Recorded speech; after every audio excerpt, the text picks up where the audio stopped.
Hello, my name is Bridget, and this is a rough draft of my behaviorist biography project.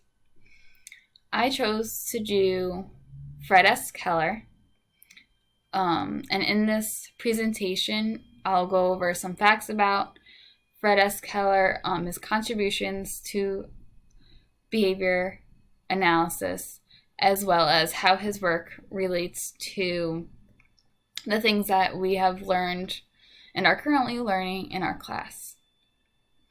So Fred S. Keller was born January 2nd, 1899 in Laurel Grove, New York. Fred S. Keller died in February 2nd in 1996 in Chapel Hill, North Carolina. He passed away at the age of 97.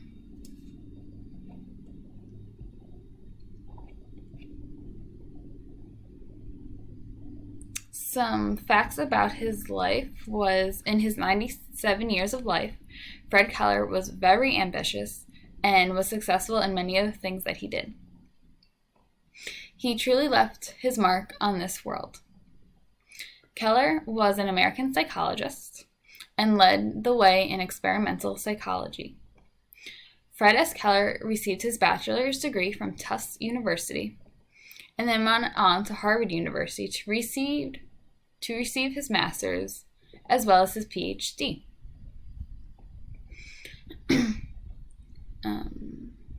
He went on to teach at several colleges, including Columbia University, where he taught there for 26 years. In his lifetime, he wrote many books about psychology.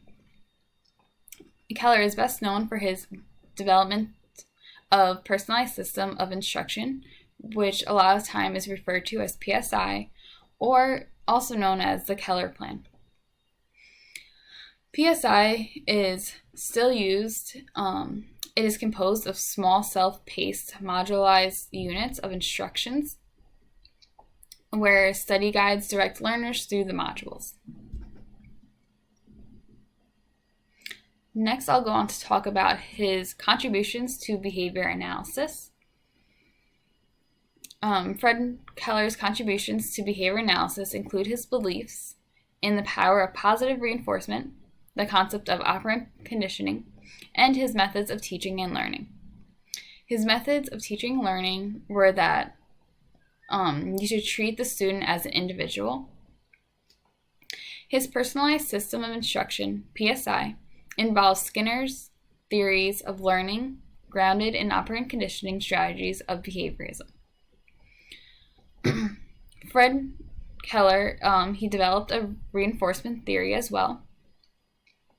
And Keller wrote Goodbye Teacher, which was a journal about applied behavior analysis. And even today, there are still schools that are named after Fred S. Keller. They are a preschool that is early intervention and that implements ABA. And there's actually 2 in the state of New York, where I am from, and they're not too far from my house. Keller brought behavior analysis internationally to Brazil. And in the beginning, I said he taught at many schools, and this was one of the schools that he taught at was in Brazil. He would fly there and work there like part-time, teaching them about behavior analysis. The impact of his work remains in existence today, and effects it has had on the field of behavior analysis still continue.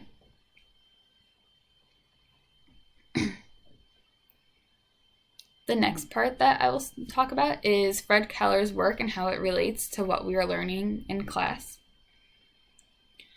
In the field of behavior analysis, Fred S. Keller can be known as one of the ones who have paved the way.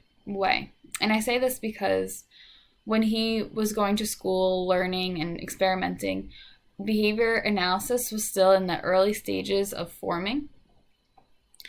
In many ways, Fred Keller's work relates to what we have been learning in class. The concepts that he has strong beliefs about are concepts and terms that we have been learning throughout this class. A lot of his work has A lot of his work involved the power and reinforcement and upper conditioning, which we learned a lot about in the beginning of our class.